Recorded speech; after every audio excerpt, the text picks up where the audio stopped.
Hey there, Wild One. Welcome back to Wildly Intentional. Today's episode is brought to you by Schaefer Family Registered Dairy, delivering dairy goodness straight from their farm to your family. If you're in eastern Iowa, chances are they deliver near you.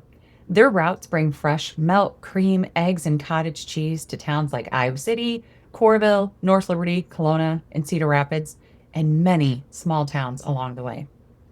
Our family has always looked forward to Friday nights. I do a whole episode on TGIF. But to us, it's not just TGIF anymore. It's Chocolate Milk Day. The kids love running out to meet the milkman, swapping empty bottles for fresh, local goodness. You can find Schaefer Family Registered Dairy on Facebook. Just check the link in the show notes to see if they deliver in your area. Now, if you're new here, I'm so glad you landed in this space. And if someone sent you today's episode, they probably see something brave and creative stirring inside of you. And if you've been walking with me for a while, thank you. Your presence is the soil this community is growing from. Today's episode is for the creative builders, the dreamers and the doers who are building something meaningful right where they are. I'm joined by Molly Knuth, a small town Iowa mom turned marketing strategist, podcast host, and founder of Molly Knuth Media. Molly has this rare gift for helping entrepreneurs find alignment between their purpose and their plan. And today, she's not just sharing advice, she's helping me put it into action. We talk about two friends of mine, one who runs her own photography business and another who's dreaming her way into an art career. And we walk through how marketing actually works in real life, the strategy, the seasons, and the soul behind the stories we share. This conversation is part mentorship, part case study, and fully an invitation to look at your own work, whether it's your business, your art, your family rhythm, or creative side hustle you want to get started, through the lens of curiosity, creativity, and intention. Let's begin.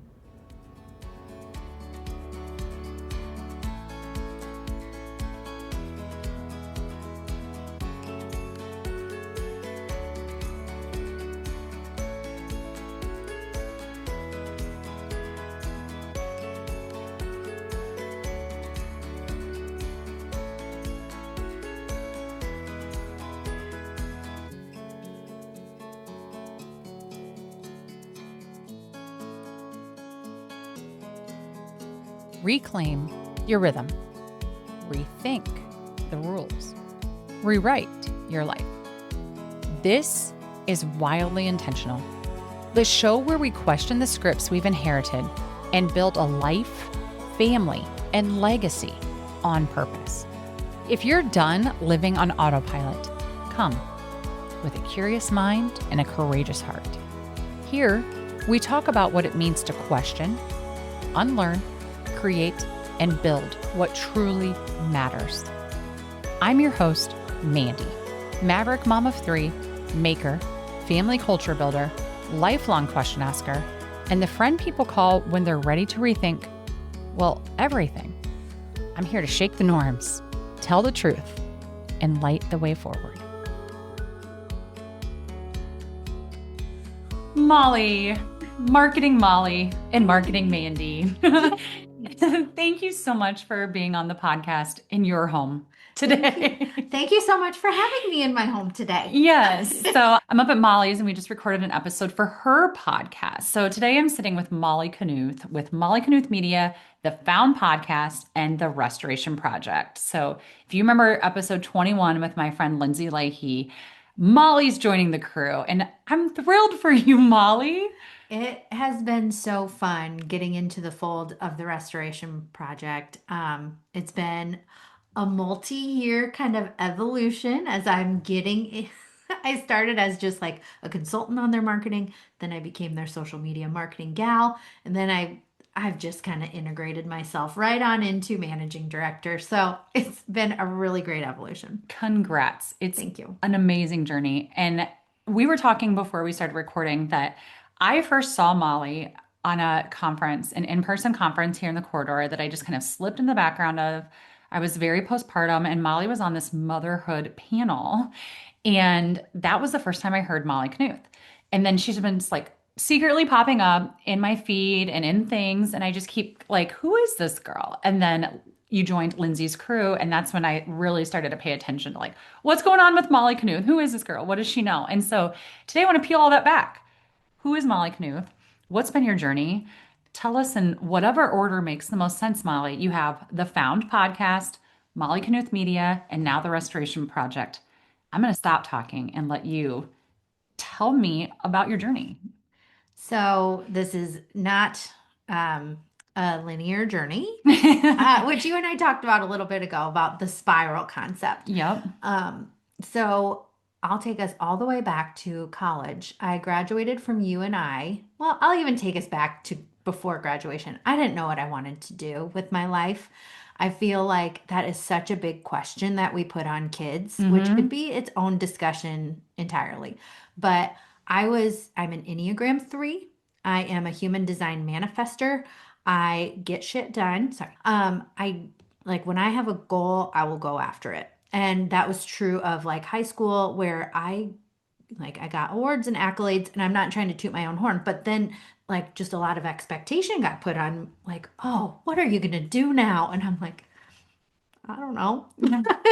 So I went to UNI, University of Northern Iowa in Cedar Falls on an undecided major. And then I rode that undecided until I couldn't anymore. And they were like, you really got to declare what you want to do here. And so I went to some of these like exploratory major meetings.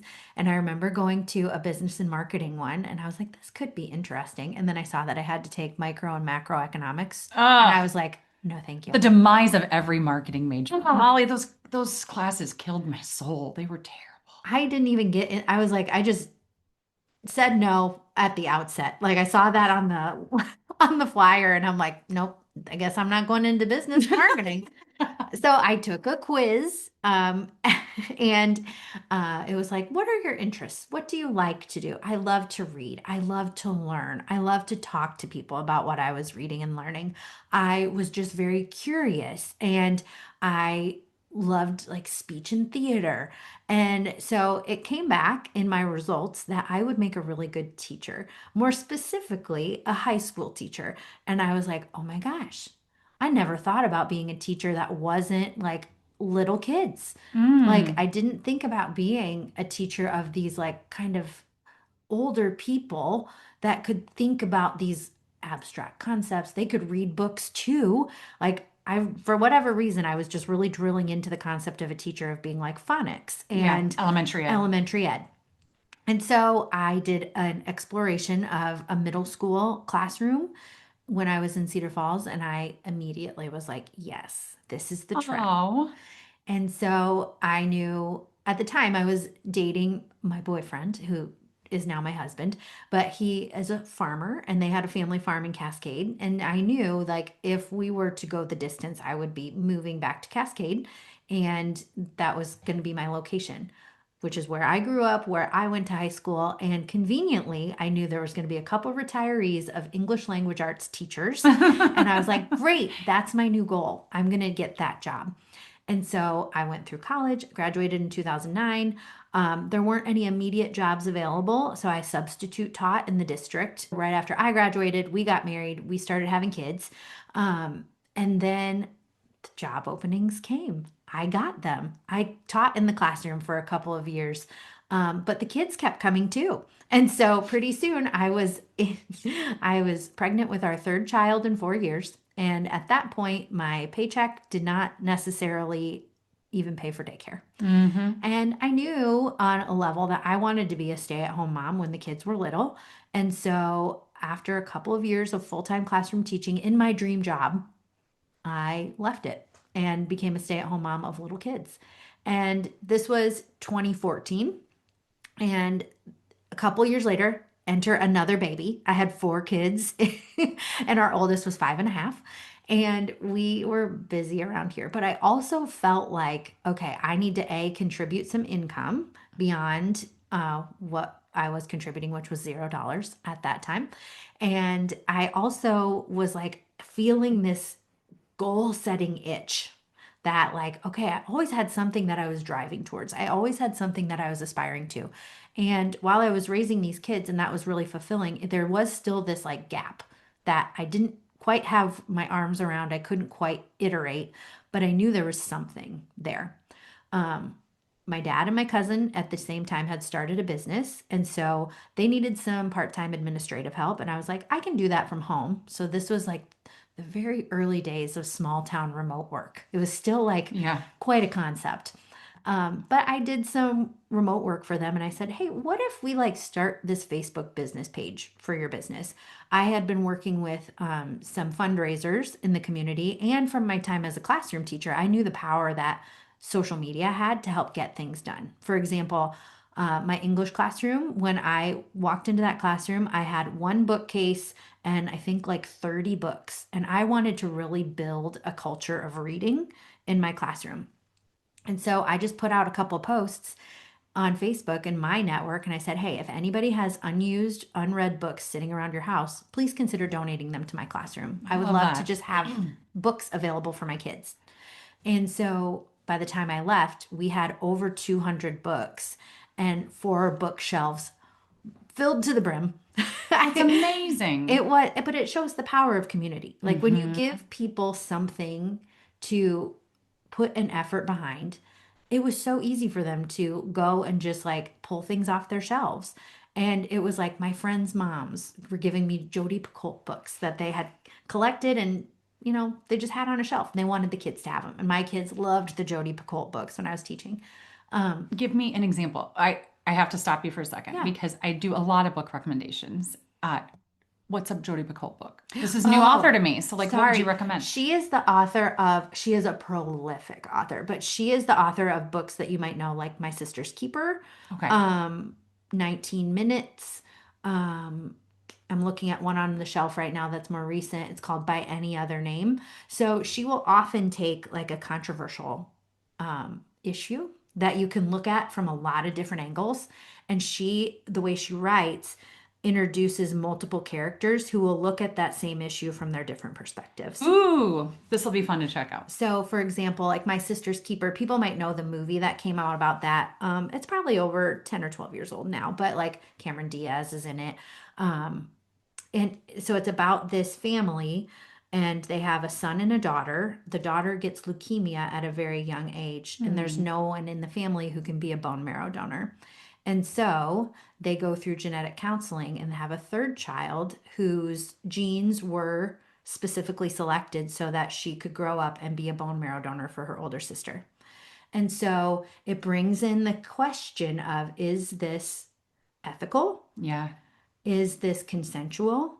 And you find out in the very early chapters of that book that the younger daughter, who is the bone marrow donor, says no, but she is still a minor and she is suing her parents for the right to her body.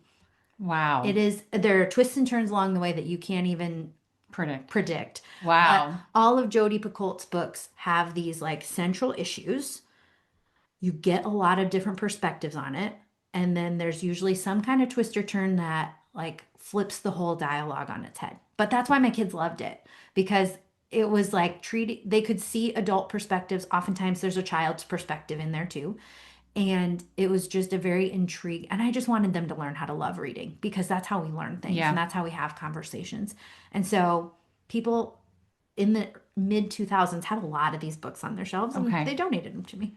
Well, sorry for the tangent. No, I I love talk books reading. all day. Same. So you're in the school, and then what is this like marketing itch that Molly gets that's like, oh, now I'm going to get out of the classroom and into marketing?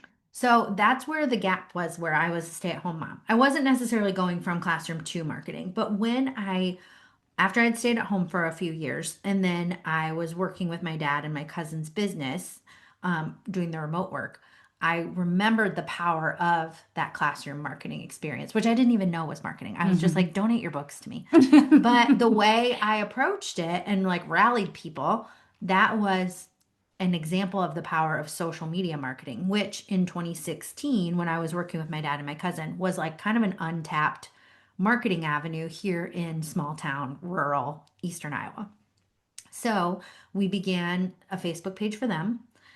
We were doing things that weren't just like, at the time I was explaining like you have newspaper ads and like pamphlets and brochures, which like you can still do, but it's like telling your side of the story, very tactical, very information driven. The way I was introducing things on social media was like, we are storytelling, which probably pulled from my language arts and love of reading. So Mm-hmm. I'm like, we're going to tell the story of this customer who wanted to redo their roof, and you walked them through that process. We showed before and afters. We gave testimonials. And so it was more of a storytelling avenue. And so that caught on. People followed, people made phone calls, they got business from it. And not only did that business take notice that I was working with, my dad and my cousin's business, but other local business owners were like, we want this. Can you come help us? And within 3 months, I had a full client roster and I didn't even know what I was doing. Like, I honestly went to a conference of like, what can Facebook do for your business? And I raised my hand in the middle of the morning session. So this is a couple hours in. And I said, wait a second. So you're telling me people would pay me to do Facebook posts for their business? And by this point, I'd been doing this for like 3 or 4 months, but I was still like not sure that this was like something that I could really, like, I could do this as a business. Molly, could be a business owner. I was the one who didn't want the business degree, remember? Yes. And so, lo and behold, yeah, that became something that I could still work at home. I still had my kids here, but I was getting marketing work done for my clients and having results of that they were looking for, whether that was like getting people to apply for job openings, stopping in and buying a pop at the convenience store client that I had. And so that was in 2016 that started. Fast forward now 9 years, I've had a lot of different models of Molly Knuth Media. So it's primarily been a service model where like I am helping other businesses market themselves better using primarily online tools. But that has evolved from just social media, just Facebook, into how do we make short form videos? How do we make long form videos? How do we create a podcast? How do we create an educational curriculum? How do we create courses? And so the clients that I've worked with over the years, we've done a lot of marketing on their behalf, but I think the through line of the last 9 years is always looking for like, what is it that their ultimate client or customer needs? How do we get that to them in as streamlined method as possible? And then I've just showed up and tried to educate along the way. So that's primarily what my podcast does now is like, this is what I'm learning. This is what my client tried. Here's what you can do for yourself. Yeah. And trying to bring like different tactical actions that you can do if you're a business owner, specifically an ambitious female business owner, but also like, okay, I have a family, I have kids, I have this burning desire to make my small town better. So we also tap into what is like the life like on that side of being a female founder. And so that's a long story, but that's where we're at today. Yeah. And you ending it with the female founder, right? Like, how did you get to the podcast? Because you have the Found podcast. Do you Mhm. want to talk about that a little bit? So, one of the methods as I was building my business that I utilized to figure out how to do things was listening to podcasts. And I learned a ton from business podcasters who were willing to show up and just teach me things from tactical to mindsets, whatever. And so I saw a real need for this locally. And so I started at just a small town level and I bought my podcast mic in 2019. I didn't release my podcast until 2020 because it just kind of was like, how do I even do this? Yeah. And so I took an online course to figure out how to do it. I tapped a friend who she wanted to help me. And this podcast editing fell in line with something she liked to do. So she helped me produce my episodes. And in 2020, we were under the name The Small Minded Podcast because I was focused on small town businesses and what its life was like in primarily small towns. But in 2022, 2023, I was noticing that my market, the people who were listening, the people who were engaged, the people who were asking me questions and needing more, was a more specific, ambitious female founder. And so along that route, the brand shifted to speaking to those women specifically and really talking about what does it take to found and sustain a business while you are founding a life. Mm. And so it became more than just like, how do I operate in a small town, to how do I, as one person, have a business, a family, a mission, and try to do that all sustainably. And then that's what the Found podcast became. Yeah. And Molly, like the reason I'm so excited to have you on is because I just think of this mastermind marketing Molly. Like, and I'm like, this was me in a past life, right? With the marketing, but I've shelved it in a way, but also kept it alive in ways that like I get really excited on Canva and doing things, right? So, but I think I have two people specifically that listen to the Yeah. podcast that are in mind for me right now. And one is like, she's doing it, man. She's like entrepreneurial. She's coaching teams. She's, like the little league is dying. We can't let it die in our small town. And so she's raising her hand Mm-hmm. and she's doing a photography business and she's saying yes to a ton of things, right? And so it's like, how do we figure out what is worth it in our marketing and our strategy? Um, like where do I put my eggs? I have limited time and capacity, right? Because I gotta like I have this amount of time to do my photography or my podcast, and then I gotta beat a baseball. Mm-hmm. And then I have another friend that listens, and she's currently an art teacher, right? And so she loves that, but she's also like, could I do this on my own and create classes in my community on my time? And so I think what the common thread here, Molly, is like we're all kind of slipping into these pockets of interest that we love unintentionally or intentionally, right? And we all have limited time, capacity, resources, and demands on us. So could you help us understand, like, how do we prioritize what we do? Like, Ooh. where's the biggest bang for the buck here, Molly? Like, how do we reach the people we need to reach and then shut our laptops and enjoy our lives or be with our families? That's a really tough question because we have so many avenues and opportunities available to us. And as you and I have talked about already today, Mandy, like you and I see opportunity everywhere. Like, Yes. so it's more of a matter of like, how do I shut down this vision of opportunity sometimes?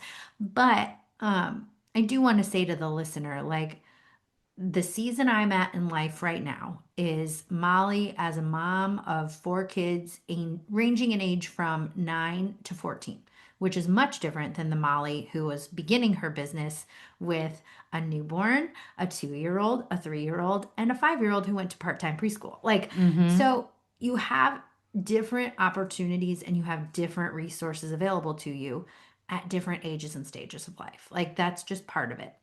And so you have to make decisions for yourself. Like my decisions now are going to be different than how Molly made decisions in 2016, which was different than how I made decisions in 2020 or even 2024.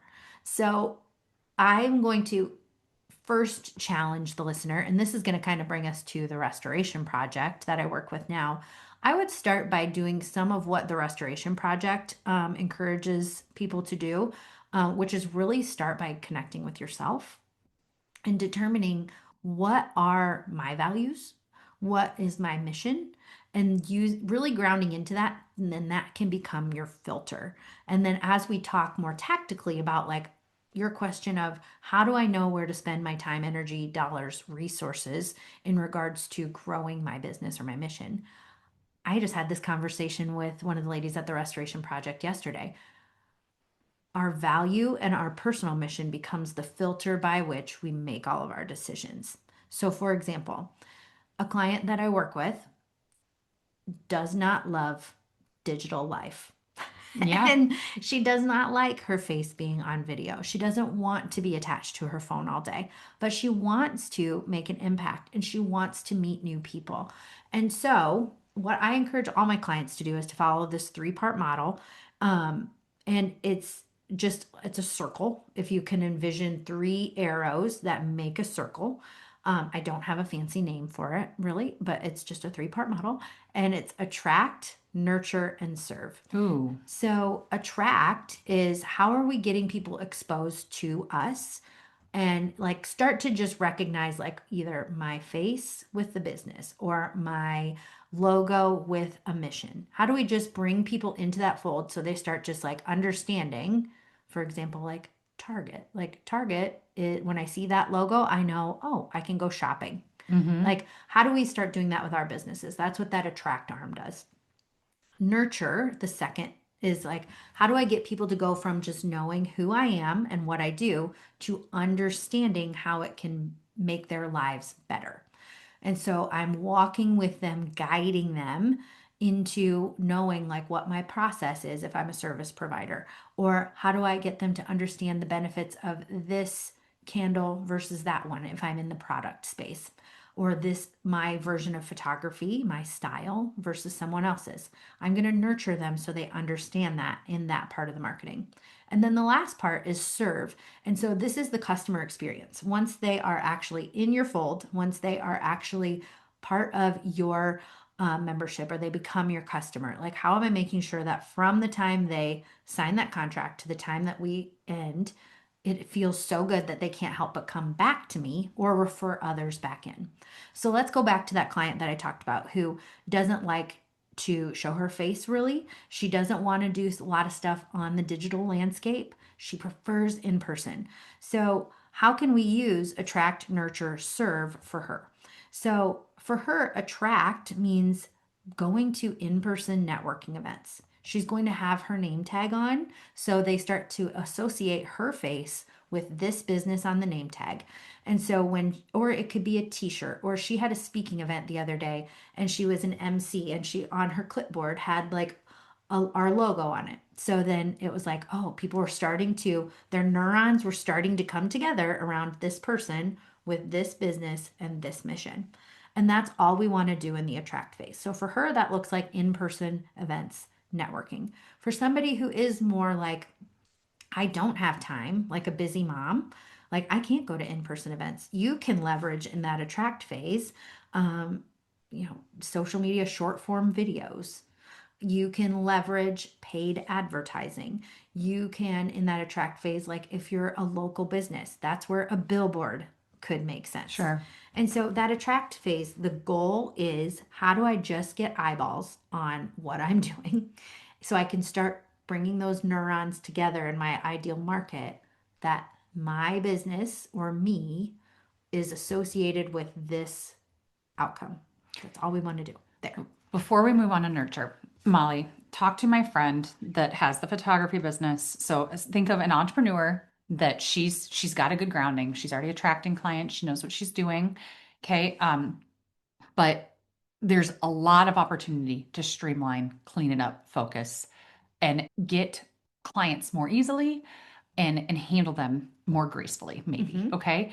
So think of her and give me a response on attraction for her. Like, what should she focus on? And then, same thing, my friend over here who's at her job, dreaming of her own business. How is she attracting right now? If you could kind of, when you're going through these three phases, talk to both of these, because I think that their paths are similar to many listeners that are either Yeah. they're doing it, but they know they could be doing it better and spending less time on it, or they're just dreaming of it. And what you're saying is like, yes, and I need to get there. Mm-hmm. So your friend who is in the photography business, she's already established to a Mm-hmm. point. Um, and this is something I see a lot when I come in to work with established businesses where they've been just trying a lot of different things, doing a lot of stuff. They're not really sure what the ROI is on anything. Um, because they've been told like you have to have a TikTok account, you have to have an email list, you need to have a website, you need to be doing this, that, and the other thing. I meet a lot of businesses who are doing all of those and then they're like, I just feel like I'm going every direction and I Right. don't know what's working and what's not.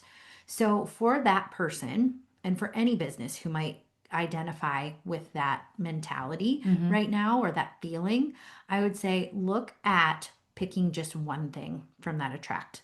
So, instead of having a Facebook page that you're keeping updated, an Instagram, a YouTube feed, just pick one for right now and let the rest fall for right now. Nothing is going to fall off the rails because you are only on one social media platform and not all of them. For a photographer, we also are going to think about who is your ideal market. So if she's a family photographer in a small town, Facebook is going to be a really great avenue for her to pick. It might not be her love. Maybe she prefers a TikTok experience as a user versus a Facebook. But if we're thinking about how am I attracting people into my business, if I'm a local family photographer, Facebook is going to be a more localized social media Yeah. network. That would be a good choice. Or Instagram, because Instagram is very visual. Like your photos would be really conducive to an Instagram experience. So I'd say choose one of those attraction methods and just do one for right now. And if they're like, well, I'm already there, Molly, Mm-hmm. like I use Buffer. I don't know if you've ever heard of or used Buffer, but it's a free social media platform where you can do your post and then select, I want this on, and you can link up to 3 accounts and then customize them within the one post that you're doing. So I love your recommendation, but if they're still like, well, TikTok feels totally different, so I can drop that. But Facebook and Instagram, to me, Molly, feels so similar that it's Mm-hmm. like I use Buffer and just do that. And then for Instagram, I'll do link in bio. And for Facebook, I'll actually post the link Yep. because people from Facebook actually click that. But Buffer is a free tool. And I think that that's just check out Buffer.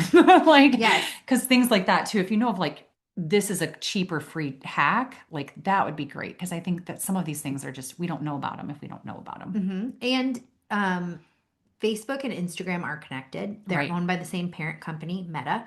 And so there is this back end of Facebook and Instagram that I go to all the time for my clients. But to your point about Buffer, this is through the Meta platform. If you go to business.facebook.com/latest and you're already on your desktop computer logged into your Facebook account, if you follow that URL that I just said, it will take you into the back end of your site.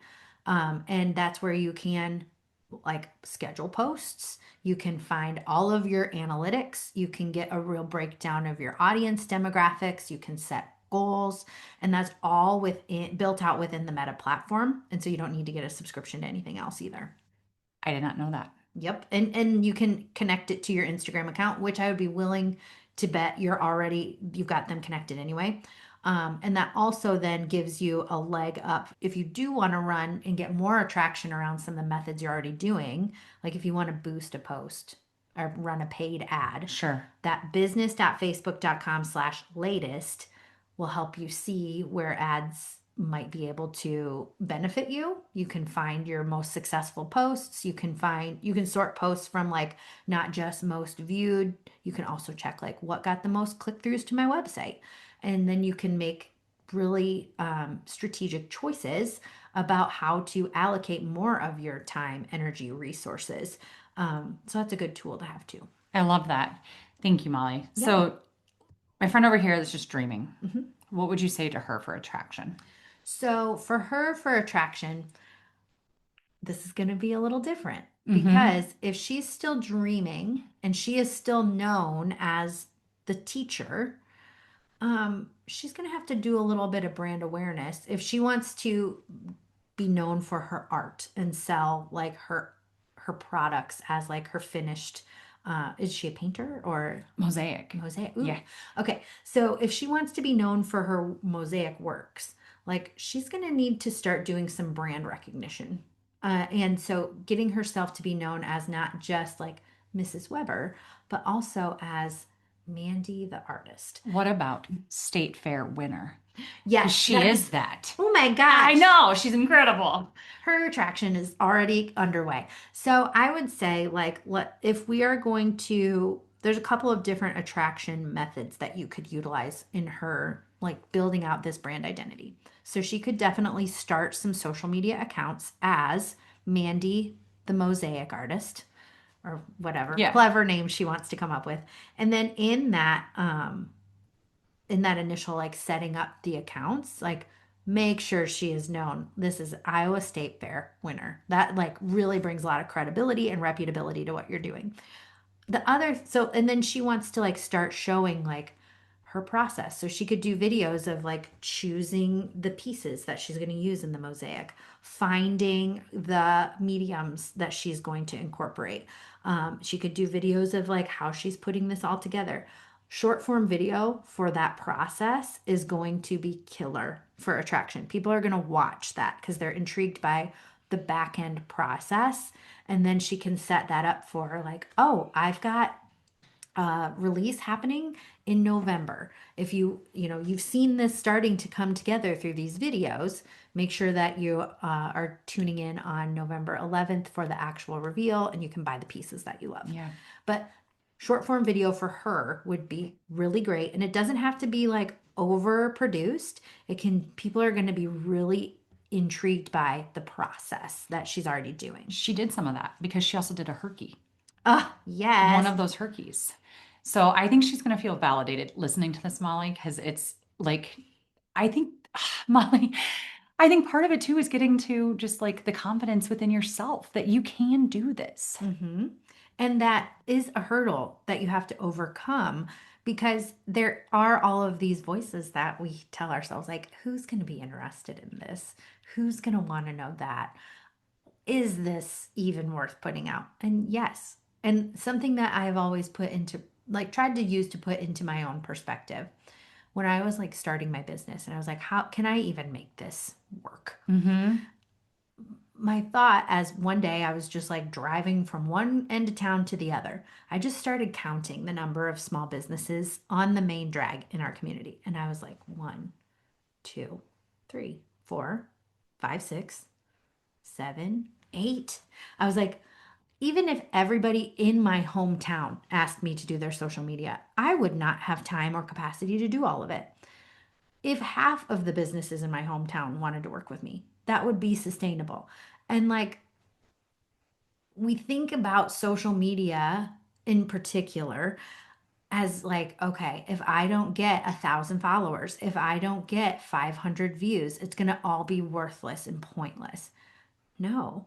How much of a difference would it make if one person said, I saw that piece of art that you shared on Instagram, and that's the reason why I wanted to buy it? It only takes one person. Mm-hmm. And we are really inundated by this need to go viral and to have all of these racked up views when in reality, especially in a small town, in like these communities that we live and work in, like it can really just take one person. Yeah. It's just connecting with the right person. So if you got one like on your post, it might be like a little bit disheartening, but it meant something to that one person. If you only have 50 downloads of your podcast episode, you might be like, shoot, that doesn't put me in the top 1% of podcasts worldwide, but who cares? Like, Yeah. I'm not going to work with somebody on the other side of the country anyway because I'm really focused here selling my art locally. And so you have to kind of put into perspective like, not only what are my values, what does success mean to me, and what are those success metrics? Because if I'm working locally and I want to sell 10 pieces of art, I don't have to have a million views. Yeah. I can set up a stand downtown with a sign. And that's another attraction method, having signage. Like, so it can really be customized to where are you working at? Who are you trying to get in front of? What is your version of success? And what do those success metrics look like to indicate that you're moving in the right direction? Molly, I love that perspective because you're so right. It just takes talking to the people that you actually want to talk to Mm-hmm. and forget the rest. But it is so different from the societal expectation that this post needs to go viral. Mm-hmm. Thank you. So we have that one person now. Bring us into nurture, Molly. So, nurture is how do we move people from that attract, just knowing who we are and what we do? How do we just know that I'm Mandy, the mosaic artist? How do I know that I'm a family photographer? How do people know that I'm Molly and I do marketing? Then what? How do I get them to understand how the product that they can buy from me or the service that I offer them is going to make their lives better? That's the question that we want to answer here in Nurture. And that again, there's choices available to us. Sometimes there's an overwhelming amount of choices. Mm-hmm. But our job is to just choose what is the one or two or three, not a million. What are those nurture methods that I'm utilizing? So, for example, let's go back to my friend who she is working at in-person networking events because she doesn't want to be super online. So then where does she direct people to when she's having conversations at these networking events to show them what it's like to be in her sphere? And her ultimate goal is to be a leader of them, to be maybe even their coach. So what she has done is she has bi-monthly meetings that are free to attend for women who are leaders in the community that she serves. So when she's at these networking events, it might be like a community breakfast, and she's talking to someone and she finds like in their conversation that they would be really great member of this group. She can invite them just to say, "Hey, we've got a free gathering of women next month at X location on this day. I would love to have you there. I think you could meet other people." And then when they're at that event, it's just like another networking event. Sometimes they have a structured activity or they're learning something, but that helps them see her as a facilitator of leadership when they are attending that event. So that's where she started. Now, in the last year, she has also, in this nurture phase, incorporated email marketing. Email is a great nurture tool. And that allows her, because her real forte is writing, she can write and she can help her ideal customer feel through her writing what it's like to be nurtured by her and served by her. For you, for example, Mandy, you are a great talker. So, podcasting is a great nurture tool for you to help guide people that you want to help. And you are sharing in those podcasts how they can make their lives better. For your photographer in that nurture experience, it could look like an email. She could have like monthly email newsletter where she shares recent examples of her work, some of her favorite images. So when she's in the attract phase of like doing Facebook and Instagram posts, she's guiding people to join her email list. And then on that email list, she's nurturing them to know what kind of backgrounds she's liking to shoot right now in this time of year if she's an outdoor photographer. Maybe part of that nurture phase is like, how do I bring together outfits for my family and make them look really good with a fall autumn background? Yes. And so she's bringing value and she's demonstrating what it's like to be her customer, because it's obviously you want to have a great beautiful final project or product of photos, but also she's probably like giving them instruction on how to stand, how to smile, how to look more natural, how to make sure that like it's not super stiff when they see those final images, but it looks like their family. Right. And so if she can pick an avenue that allows her to share her unique way of working with her clients, email might be one that way. That's what she should choose for nurture. Um, for some people, it's blogging. For some people, it's email marketing. For some people, it's podcasting or private podcasting, or sitting down, like having a coffee chat if you want to go the in person route. And so it kind of depends on your product or your industry. But that's a really great way for that photographer to have a nurture experience. For your artist, so maybe she's doing social media as her attraction method. So again, she could do an email for nurture. It kind of depends what she wants to accomplish in this season. I think email is kind of universal. It can fit anybody. There's also a caveat to email marketing that it is a learning curve. And I know for my business, for example, I didn't do everything straight out the gate, right? I built out a social media following, and then it took me like 3 years before I started doing email marketing. And there's still times where I'm like, in this season of life, I can shoot out weekly emails. Over this past summer, I sent two over Yeah. the course of 3 months because that's just the way it is. And so there's going to be times where you can do things, you know, that you might not be able to do in other times. For this artist, her nurture should probably be chosen that's in a way that's in alignment with what she wants to accomplish. So if we've got those followers that we're beginning to accumulate over here on social media, what is the next best step for people to understand how her art would benefit their life and work? Would a good nurture step be an email list? would a good nurture step be having a pop-up stand at like the holiday bazaar here in town? That's the annual event, so people can like feel and like experience her works. Um, so that could be a good one too.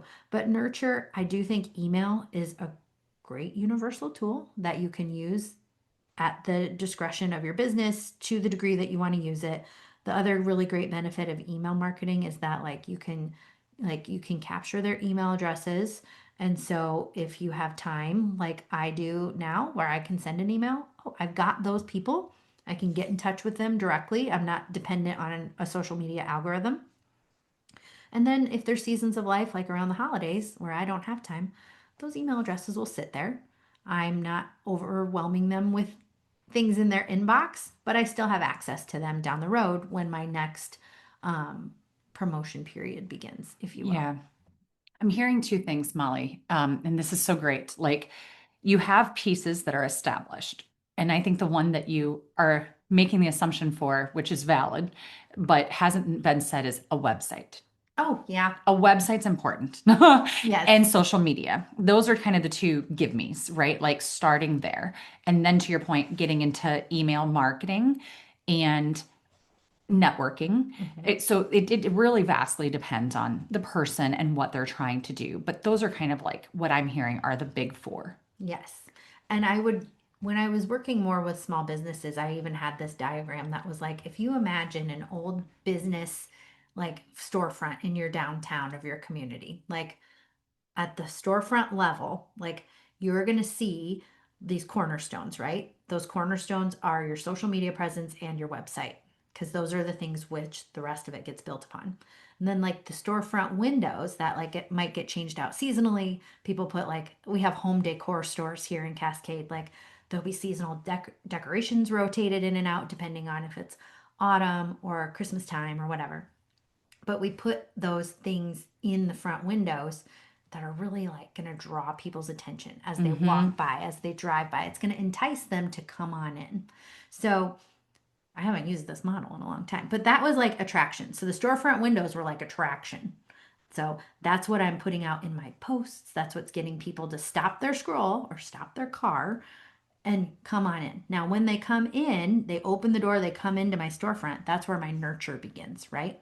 That's where I've got like products on display. Like, how would I put this beautiful faux floral arrangement into a bowl that can then sit on my dining room table? Like, when you walk into a home decor store, they've got things set up in a certain way so you can envision them in your own spaces. Hmm. And that's what we want to do. So your website can do that. Your email can do that. But like if we can like take a very tactile experience that we've had like shopping in a small town store, we can kind of see how they've used attraction and nurture. And then it's just a matter of like how do we replicate that in the way that we operate and we do business. I love that, Molly. Before we get into the final phase, I want to just kind of go somewhere with you. Yeah. That you're just making me think of this, right? So I I feel like I'm following the energy a lot, right? Because it's like, okay, so it's specific to the person and what they're trying to do, but they're like us, Molly. They have a ton of ideas. Hmm. And so it's like, how do I know which one to pick? Because they all are really important. Like we think they're all amazing. Of course we do. And so it's like, how do you know where to start? And what I find myself doing is I follow the energy. So, like lately, I have had a ton of technological issues. Like, it seems like every time I go to record a podcast, there's an issue or the sound's terrible, or this is happening, or I just did the whole thing and I forgot to hit record. Like Oh my these are gosh. all actually Okay, totally happening. different. And it's just been like really frustrating. And I remember when I first launched the podcast, I started reaching out to you on Instagram message. And you're like, Mandy, I had so much energy when I launched the first 10 episodes of the Found podcast. And I think you told me like episodes 11 to 20, you fell off. And then you went to a monthly model. And I remember thinking, like, well, that's not going to happen to me. Yeah. Like, Hmm. because like you just had me on for an ambitious woman one. It's like, not me, Molly. Like, I am going to do this weekly because I said I would. And the reality is, I'm not. Hmm. And it's not that I'm not doing things. It's like I'm behind the scenes putting energy into this planner that I'm working on that is just like getting me so excited and giving me 100 more ideas that I don't necessarily need, but they're fun to entertain. The reality is, I'm not putting out my weekly episodes right now. Mm-hmm. And I still haven't started the email list that I have people sitting there, Mm-hmm. but I'm not necessarily doing anything with it. I say all this to say, I know that a lot of creative builders listening to this have been where you were with the podcast, and I am. I haven't necessarily gotten, quote, back on track, Mm-hmm. if you will. How would you get somebody back there? I've been here a lot of times.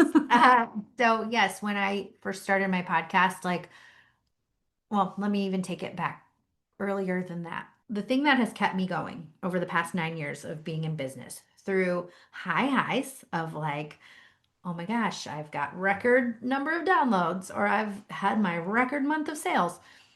Those are high highs. And then I've had low lows where like we bought a building and it didn't work out and then I had to sell it. And that was a public, for me, humiliation. But and I've had to like bring on team members and let them go because we didn't need like so there have been high highs and there's been low lows over Yeah, 9 years. The thing that keeps me going is following the energy. What am I feeling? What is my intuition telling me? Listening to my people. Who are the people that I'm trying to help? And what am I hearing that they actually need? Because that could be different than what I feel like I want to say. yeah, But I can't just shout into the void if that's not something that they need right now. right. So, following that energy and intuition, listening to my people, and then just being consistent. And that consistency is what can change. So, if I, like in certain seasons of the podcast, I've been able to do weekly. And for a majority of the past 5 years of podcasting, I've had a weekly model. But there have been times where I'm in a low and all I can put out is one episode a month. And so I said, okay, I'm going to cut back to one episode a month for the next 9 months. And that's all I'm doing. And then I just increased my frequency to 2 episodes a month. And then I went to three. And this year I'm finally back to 5 episodes a month, or so 4 or 5, depending on how many weeks we have. But showing up, and this is going to be hard for creative builders and ambitious people like you and I. I'm constantly learning the lesson of not giving it my all right out of the gate. How can I pace? What is my cadence so that I can sustain this? And then what is the consistency that that means for me? And so, for example, like the podcast, I can go at different frequency. I am the boss. I Mm-hmm. can choose that. And I just announce, typically, I will announce to my followers if it's on the podcast or in the email, like, I'm going to be going dark for a little bit. I'll come back when the time feels right. And then sometimes we can get in our heads about, I haven't been here in a long time and Yeah. how do I come back? You don't, you just start. And to your point about being busy in the background of building this other thing, your energy is here instead of in creating new episodes. I would challenge you, Mandy, for example. People love behind the scenes. I'm like, I use this example all the time, but think about how many How It's Made programs are out there on streaming. Like, how many episodes of How It's Made on Discovery, The on kids all were the. watching that when I left this morning. I didn't know that that existed until I got married, and my husband watched it all the That time. must be a guy thing because Tom's the reason my kids watch this too. Yes, and it is very intriguing because people want to know how the sausage is made. Yeah. And so I think about that in terms of our business. I don't want to just show up when the product is done. Mm. People want to be able to see what went into it. So, yes, you might not be showing up on your podcast right now, but in your Instagram stories, can you be like kind of showing, like, I have 10 minutes while the baby is napping and the kids are reading? I have this idea. And so I'm using these 10 minutes just to take my what's in my head and put it on paper so I can come back to it. And that's all I can do today. Your audience is other moms who are trying to do these same things and work in these same pockets.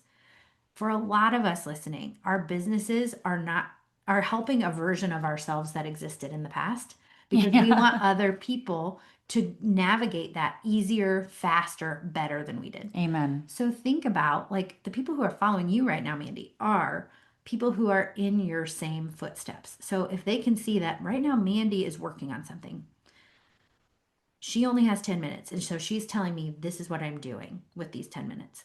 That's giving them inspiration. It's connecting them to you on a human level. It's working in your values, even though it's not a finished like podcast product. You're still nurturing that client.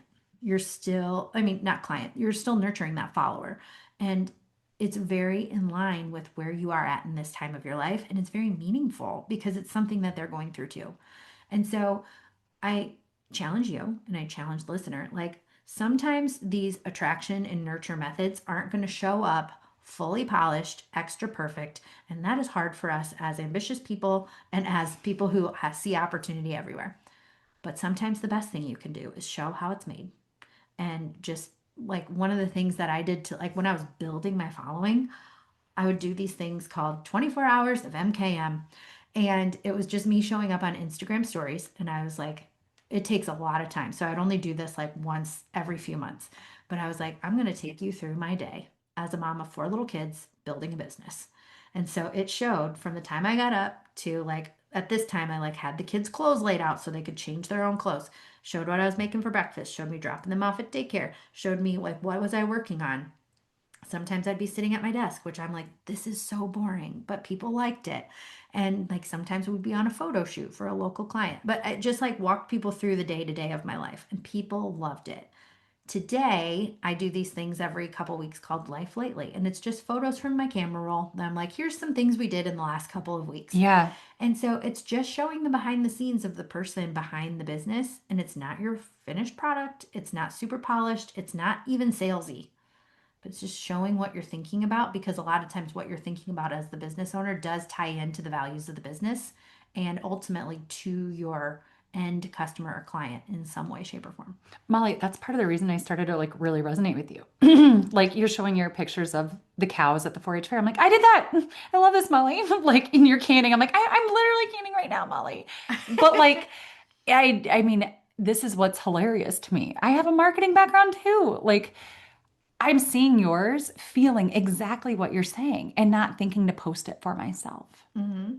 And it It's so like, yeah, you just gave me like three ideas to post for. and I will say like my life lately example, like when I was doing the 24 hours of MKM kind of style, it took a ton of time out of my day. And so when I had little kids like underfoot, I was like, this is taking so much time, but I would only do it every couple of months. Hmm.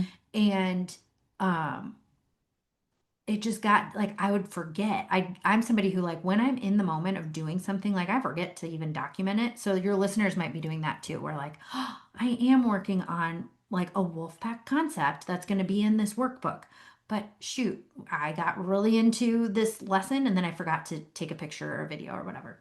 So that's when I kind of went to this life lately model where like I don't necessarily need to be capturing it in real time. Like if I just have a picture and then I can put a message of like, this picture is of trees, but it made me think about this experience I had walking through the woods the other day. And it really reminded me like, I need to take a break from my desk and get outside. And that's where my best ideas come from. Yeah. So it doesn't always need to be like directly applicable in the moment. If you like can even take pictures and leave them for later or videos for later or even just go back in your log of camera roll pictures that we probably all have and just like pick one that maybe is closely assimilated to something you've been working on and just use that as like the launch pad of what you're going to share. Molly, this is great. This is great. Okay, wild one. Pause here. Pause it. Your ideas are bubbling. You know what you're going to post. Molly just gave us so many things. I already want to like stop the interview and go schedule 6 posts on Buffer because I'm like, Molly, this is good. So pause right here. We're here when you get back. Go post the thing. Don't write it on to-do lists because we all know you're going to get distracted 100 times. Pause and do the post. Do the next step. Get that 1% done right now. We'll be here right when you get back. And then the other thing I would share, so you've paused, you've come back. A lot of times, I know for this kind of person, this kind of business owner, this kind of worker, we get a flood of ideas. Yes. And then we're like, I'm just going to do it all today. And then tomorrow, you're like, I just shared all my best ideas and I have nothing today. That's a huge hurdle for people that I Yes. hear. And this is in the attraction or the nurture. Like, I have a flood of ideas. I put it all out there. Now what? So this is where your buffer tool is going to come in. So you can channel that creative energy, but instead of putting it all out in one day, put it into a different post that you Yeah. schedule for 2 days from now. And this is what brings us back to that consistency thing that I talked about too. I often have like clients or consulting clients that might be like, okay, I want to get out 5 posts per week because I heard that's great. And I say, yes. Can you commit to that? Right. No. And I will build you a beautiful content calendar, but it is going to be hard to execute if this is a huge shift. So, what if instead of doing 5 posts per week, we commit to 1 post for 5 weeks? So, instead of 5 days in a row, we're just showing up consistently, weekly. It's the same 5 posts, but now we've just spread it out over time. And what I've found is that, like, when I can give myself time and space, I'll get more like that pressure of, oh, shoot, I haven't created a podcast in 2 weeks, or I haven't sent an email in a month. Like if I schedule it out, if I even just write it onto the calendar of like, I'm going to share about this post, this idea on this date, and then the next week. Like if I just break it down, I just create more space for myself and more creative energy comes in rather than if I just dump it all out in one day and then tomorrow I'm back at square one. That's such good advice, Molly. And even having like a notepad or on my phone, I have the notes app, and I'm Mm-hmm. just always writing down like little ideas that come. And then to your point, when I do pull up buffer, then it's like, is there anything like this that's just like an easy win that Mm-hmm. I can just get out? Yeah. Such good. Molly, take me into your final phase step here. Serve, Serve. but I want you to add something that you've been giving undertones of this entire interview. And I think that you need to talk to this too. Sustain. I Mm-hmm. want to serve my clients, but I need to sustain my sanity. And I still really want time with my family. I'm at like, I just need to get these things done so I can keep paying my bills and bring my piece of the pie home. But I want to coach the team. I want to be there for my kids. I want to be out on hikes with my family. So, can you do serve and sustain? All right, so serve and sustain. Serve here. So we've talked about how do we bring people to know our business with Attract. Nurture is how do we get them to understand what it is that we do. Serve is I'm actually delivering. Mm-hmm. And a lot of times our marketing ends with converting that person into a customer. And I believe that that customer or client experience is marketing in and of itself because this model that I keep talking about, these 3 arms of a circle, like it's like a flywheel. And a flywheel, once it has momentum and energy, it can keep going and going and going. Mm-hmm. So if we do our job in the serve phase and execute a great product, a great experience for our clients and customers, it can create a repeat customer or it can create word of mouth marketing that alleviates a lot of lift for us. Mm-hmm. So that serve phase is just it doesn't even need to be super architected. It can really just be a well thought out, like, how am I making sure that this person feels carried through like for the photographer, from the booking phase to the day of to the delivery of their photos? It doesn't need to involve a whole set of tech tools. It can just really be an intentional process that I am guiding them through. But that serve phase, it can be technical. If I'm thinking about like e commerce, for example, do I have, like, if somebody is purchasing from me a product, do I have a confirmation email that they will get so they know that I got their order? Do they get a shipment confirmation email so that they know that it's on the way? Do they have an email after it's been delivered so they know it's sitting on their front porch? So then in that case, you might want to have a tool like a Shopify to help you with some of those automations.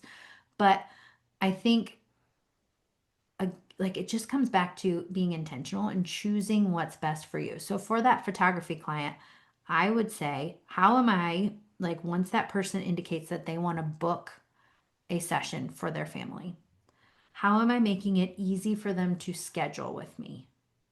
How am I then telling them and giving them a real, like, a heads up? Here's what I want you to bring. Here's where we're going to be located. Here's the address. And so that might look like just an email that you write out, like, here's the address we're going to be at. Here's what I want you to bring. Doesn't have to be anything fancy. For other people, maybe they want that to be a little like PDF brochure that has it all really branded and fancy with the same information. Doesn't matter. But it's guiding that person in the customer service of getting ready for your photos. And then on the day of, am I being helpful? Am I giving them guidance and direction on how they're standing, how they're smiling? And then upon delivery, am I turning that around in a timely way? Am I giving them really easy access to their gallery so that they can find it again? But that serve phase is just like, how are we delivering exceptional customer or client experience? And like the other arms, it can be as complex or as simple as you want it to be. You can decide that for yourself. You're the boss. Um, Now, to your point about sustainability, right? When I look at what can all be done for marketing for a business or a brand, I think about as long as I am doing one thing well in each of those arms, attract, nurture, serve, that's really all I need. So if I can show up on a consistent basis in that attraction method, if I am on Instagram, can I do that once per week? Yay, check that box. That's all I need to do. Stop putting pressure on myself to do other things. Do I have my website relatively up to date for that nurture phase? Great, check that box. And then when somebody is coming to me and they want to actually like book a consulting call, do I have my automation set up so that they know what time that is? All the things, check, that's great. And then I can let the flywheel kind of operate for itself. At different times of your business, as you're building out what you want in your attraction, in your nurture, in your marketing, or sorry, in your serve, there might be more time or energy invested into each of these areas. And that can be like all done on your own. I've implied that a lot of this is like you're doing it all yourself, but you can also have somebody come in. If you're short on time, you can pay somebody to do your website for you and fit it into your budget. Also, your website doesn't have to be 10 pages long, it can be a Right. 1 page website. Keep it simple. So, work within your means, work within what is a need to have and what is a nice to have. And then you can really make those choices. But to kind of bring us all the way back to the beginning, my friends at the Restoration Project do a really good job of helping you connect with what it is you actually want. So, what do I want out of this? What is my level of, or what is my definition of success? And then having that defined from the outset can act as a really great filter for you to make decisions for this marketing process. But also, to your point about sustainability, it offers a filter for okay, if I know that this month I want to get my website renovated, rehabbed, spruced up. But I also know that it's really important to me in October to be enjoying these last warm days before we enter the winter. Right. Or I know that in October, my kids are still really busy with their extracurriculars. And then maybe I look at, okay, is October the best time for me to be renovating this website? Is my website still functioning? And is it okay the way it is? Maybe I want it to be better, but is it operating fine? Right. Yes. So maybe I can shift that project into February when I know we're going to be having a lot of inside time. I know that things are a little lighter from the commitments and scheduling, calendaring of a family of six, and that might be a better time for me to execute that. And so, right now, maybe then all I really should focus on is that one social media post per week because life is busy. I'm going to take what Molly told me about that life lately method, and that's all I'm going to do. Great. That's all you need to do. So I'd say measure your initiatives and your projects through or run it through that filter of what's important to you, what is your level or your definition of success, and then kind of calendar these initiatives and balance it with what's going on in your real life. Molly, I love this. It's the perfect segue to strategy. And I need to stop before we get there because you're brilliant. Like, you do such a good job of this. And like for Serve, right? To get me to your podcast, you built this.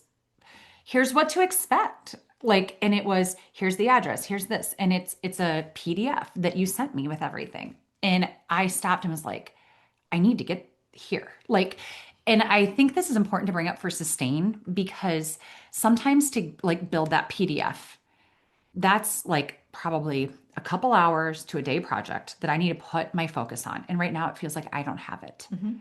But the flip side is every time I get a guest, I have to uh like think through this is everything that I do, right? So like you sending me that was like also just like it's all the information for today, but it's like me to just sit down and do this because it's a heavier lift now, but your future self is going to thank you for it every time you book a guest. So I think thinking through that, like streamlining, and to your point on strategy, which is where I'm trying to get us to, like, what would be one thing you could streamline that would help your strategy? Like, spend 3 to 4 hours, and I'm not necessarily asking you, but like the listener, what is something that you need to do that would help make your life simpler, Mhm. but it's going to take an afternoon now? And can you book it? I think that's really important. And this is things like I'm 9 years in. And so there are things that I've learned, and I know I've talked to you about like batching too. Yes. Batching really helps me. I know that one of the things that I've strategically done in my podcast calendar is like, I know summer is nuts. I've got 4 kids home. The doors are opening and closing all day long. We are in the house for a few hours, then we go out to the barn and come back. And it's just really not conducive to recording podcast episodes. Mm-hmm. So, what I try to do is like batch out a bunch of recordings in the couple months before summer break. And then I know that those are in the folder. They are ready to go. I still every week will have like an hour to 2 hours of work around like scheduling, writing show notes, putting things on the blog, etc. But those are strategic things that I can do with a household full of kids here. The things I can't do are recording in a quiet environment. And so I try to batch that out and get it done, which then requires me, like, it just helps me back plan too. So I know if I need to have all this done by June, I need to have my recordings done in April and May. So that means I need to be sending out my inquiries and actually scheduling these in March and February. So it helps me kind of back build my calendar too. And I'm doing the same thing right now for the holiday season. I know I don't want to be recording podcasts in December. And so what I've been doing is in August, I was sending out inquiries. I was getting them scheduled and recorded in September and October. So then in November and December, I can just do my 1 to 2 hours of weekly maintenance, but I'm not trying to also cram stuff into my schedule, like get these recordings done. And so the longer you are in this business model, whatever that business model is for you, the longer you're going to see patterns and you're going to be able to strategically plan and align with your life. But doing that I wish is something that I would have considered earlier in the process instead of just trying to cram everything in and like look at my calendar as the same 24 hours of a day in February and June. Those aren't the same 24 hours for me. Right. And so when I could start really rhythmic, like having rhythms around my work schedule, in line with my family to the best of my ability, like that's when I started being able to have more feeling of balance as close as I could get it to be. I love that. Can you end with give us your tips and tricks for strategy planning? How do I look like I want to do this, Molly? I want to attract, I want to nurture, I want to serve, I have to sustain. I have to. So, I mean, we're coming into the holiday season. When would be a good time to do a strategy planning? What does that look like for me personally? Like, what are the big things that when I'm doing that, I need to make sure I think through this?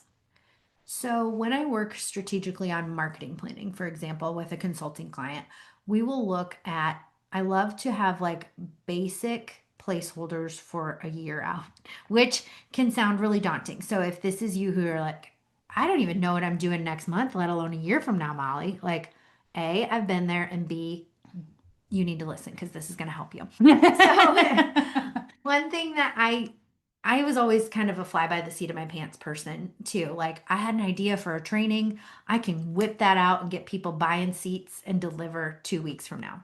Yes, I could. It also created a lot of chaos and a lot of stress for myself. When I started looking a little further out, which I have been learning from my friends at the Restoration Project, it has created so much more peace around my everyday and I've been finding myself already buying Christmas presents. I am a Get serial it. last minute Christmas shopper, and this year I'm like, look at me in October. But anyway, so I would challenge you right now, like between October and December, what I would love for you to do is look at 2026 and say, okay, what is my big goal for the year? Like, if for wildly intentional, for example, I know you've got a lot of projects like in the hopper. So, what do I really want to get out into the world? And look at it over a 12-month time frame.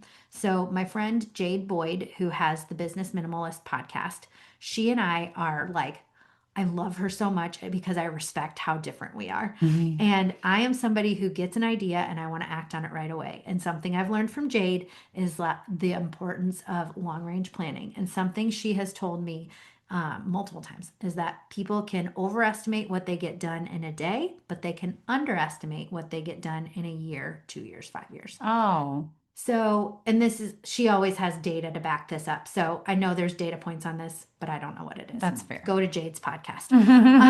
But so I think about that a lot in terms of like, okay, if you have three wildly intentional projects, workbooks, what have you, in the idea bucket, we might want to create them all right now and release them in January. And then what?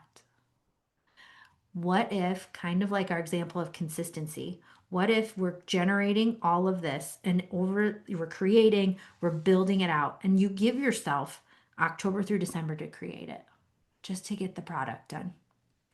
In the meantime, you are showing the back end on your attraction marketing channels, like, I'm putting this together. It's so exciting. Also, you're creating your calendar for the next year. So, just on a big monthly level, January, maybe you release the first workbook. When would it make sense to release the second workbook? So, maybe even January doesn't make sense. Like, if you're following more natural rhythms of the earth, maybe it would make sense to release a workbook on November 1st. November 1st. Okay. Okay. November 1st. So then when would it make sense to release the next and like kind of follow that pattern that your life and work emulates.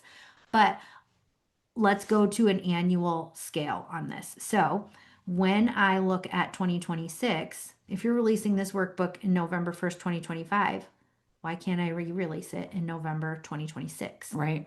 So that means in October, I'm really of 2026, I'm just warming people up to know that like November 2026, we're going to move into this workbook. You should buy it right now. So then we look at other months of the year. When might a second workbook or a third workbook make sense? And then you can start to see periods of time where you are warming up your audience to the fact that something is coming. You're actually directing them to that something, and then you're like following up. So, to give this a little more like concreteness around it. For my friends at the Restoration Project that I work with, one of our initiatives next year is going to be a retreat series for women who want to connect with themselves that will be delivered in March, April, and May.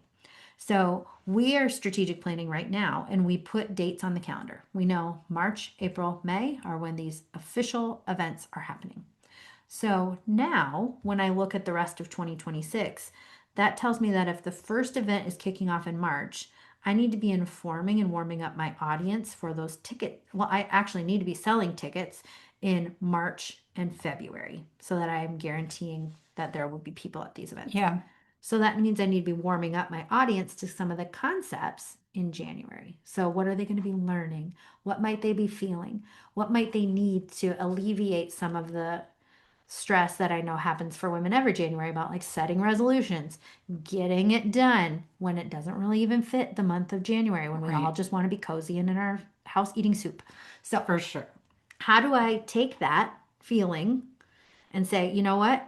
You might be feeling this, but it's more natural to pursue some of these goals at the spring time frame. Mm-hmm. So, we are going to have a guided experience right by the spring equinox. and then following up in April and May. So we're channeling that energy from January, but we're aligning it with a better time frame for people. So from a marketing perspective, again, just to bring this all back to strategy, I know the feeling I want to tap into in my ideal market, and I know that we're going to tap that in January. So then I can move them into ticket sales so that this event can happen. But all of that can't happen overnight. I need to be doing my annual, like big placeholders right now in October. So I know in January is my warm up, February is ticket sales, March, April, May are delivery. And so we can see some attraction, like attract, nurture, serve in that model Yeah. too. But I need to have that long range picture. And then what I do is, okay, when I get so let's say I'm approaching the beginning of 2026. So in early December, I'm now looking at my annual big placeholder of what are the events, what are the themes, and then I'm creating an actual like monthly calendar for January. And I'm saying, okay, in week 1, I'm doing this post on this date on this theme. In week 2, I'm doing this post on this date. Or I'm saying, here's the date that I'm sending an email, and this is the theme of that email. And so I know exactly going into the month where my marketing efforts are going to be spent. And especially for the busy business person who is flying by the seat of their pants, having a calendar can give you some structure to your efforts. It can alleviate that like pressure of putting something out every day. It gives you the consistency, and it also makes sure that all of your efforts are actually driving people to where you want them to go instead of feeling like you're throwing spaghetti at the wall. Yeah. Molly, this is such good advice. I think there's so much to this, right? Like looking at the calendar year and working backwards. Um, if you're feeling like, oh, we're right up against the holidays right now, I can't squeeze Yeah. that in, maybe take just like a mini planning session right now and just have your timeline be the end of January. Like, what do you need to do between now through the holidays to maintain and sustain, attract, nurture, and serve on a minimum to get through the holidays? Mhm. And put that date to plan in your calendar for January. And in January, sit down and really look at your calendar holistically, like Molly's saying, seasonally. What are all the demands that are on you as a mom, as a wife, as a creative? Like just what are you trying to figure out and block it out? I mean, I would say color code your calendar. Like red, I'm Definitely not good. doing anything here. Molly's been clear on this for the holidays, right? Or the summertime. I know you're big into the county fair. So Hmm. that reek is red, right? And then where do you really need to hammer down throughout the year and focus on those goals? And I love this concept of attract, nurture, serve. What are your goals? I just got introduced to this yesterday, Molly, and I loved it. Like it was to do and ta-da. I Mm. think we put such a focus on our to-do list, to do, to do, to do. And people like you and I, we just, and a lot of the listeners are just like, and what's next? And what's next? And what's next? And it's like, can we take a minute to be like, Hmm. ta-da? And so I added that. Like, I've just been like, I have my to-do list and I just made a line down the page yesterday and I wrote ta-da and like drew sparkles around it. And I'm like, I did these things today. Hmm. And I think that's just as important. So, Wild ones, I hope that you can carve out the space, apply some of these amazing ideas and nuggets that Molly gave us to really make 2026 and beyond the best year yet. Mm. I love that. I love the to do and to da. And I'm also going to suggest a to don't. Yeah. That was something that I learned last month at a conference. And so it's like, what do I definitely not do? So, for example, I don't take meetings after 3:30, Mm. and I don't take meetings before 8:30. So, which might sound really like, oh, duh, but I'm like, I just have firm holds. And there will be times that I flex that, right? Like you and I today are sitting down on a Saturday to record this. Typically, I don't take meetings on Saturdays, but I knew I wanted to talk with you, so I could intentionally flex that. But as a general rule, my calendar availability is 0 after 3:30 p.m. And so I have a to don't, and I have those clearly labeled too. So to do, to don't, to da. I love that, Molly. It's funny that we're finishing the conversation with like, say no. Mm-hmm. I think we are the boss. Mm-hmm. We get to do that. And I think to your point, it's a flex. We probably don't flex enough. Yeah. is, and but bringing it all the way back to where you started, when you know your values, saying no to things becomes so much simpler. Exactly. And when you say no to things, you're saying yes to other things. And hopefully the yes is more aligned to your values. Mm-hmm. Molly, we could keep talking forever, but I have to stop now. Thank you, thank you, thank you for sharing your brilliant marketing mind with us. Thank you so much for having me. Sometimes I wish I could shut this off, but I just see opportunity everywhere. I think that's what is amazing. So, Molly, before I let you go, I think people that are still with us right now, they're like us. And I think if you're just like, I personally want to hear more from Molly, go to the Found podcast. She dumps nuggets like this at mad scale. And like she said, there's 9 years worth of content there. 5 years of podcast content, but 9 years of experiential learning that I share every week. So you could get your fix on Molly's podcast. It's the Found podcast. And Molly, where else would you send people that are foaming at the mouth for more of the marketing mind of Molly? I would direct you to my Instagram at Molly Knuth, MollykNuth. And when you're there, you'll get information about new podcast episodes. You'll also just get kind of a peek behind the scenes at what I'm thinking about. So, for example, like this week, I've shared a lot. I've shared my Life Lately update. It's banned book week. So, I've been talking about my favorite banned books. So, sometimes you just get a little peek behind the scenes. But also, by the time this comes out, you'll also be getting a lot more of my brand pivot into leadership. And so, I'm taking what I've learned over these past 9 years of marketing and business ownership. And I am now collaborating with the ladies at the Restoration Project and really focusing on how do we develop holistic leaders. So, a lot of the conversations that we've had today about connection, values, success, intentionality, sustainability, all of that are things that people are really hungry for right now. And the work of the ladies at the Restoration Project is how do we channel what our passions are, what our needs are, and make it feel like we're living this and leading this really intentional, rich work and family and community life. And so I'm so happy to be with them. At Molly Knuth on Instagram, you'll get linked to the Restoration Project. And you'll see some of the cool things we've got coming out, like a whole course on the power of no from our friend Brooke, that's dropping in November. And it'll give you some more mindset tools around the power of no, as well as tactical frameworks for how to say no if you're somebody who is a serial people pleaser. It will also direct you to the Restoration Project's weekly emails that are always super value packed.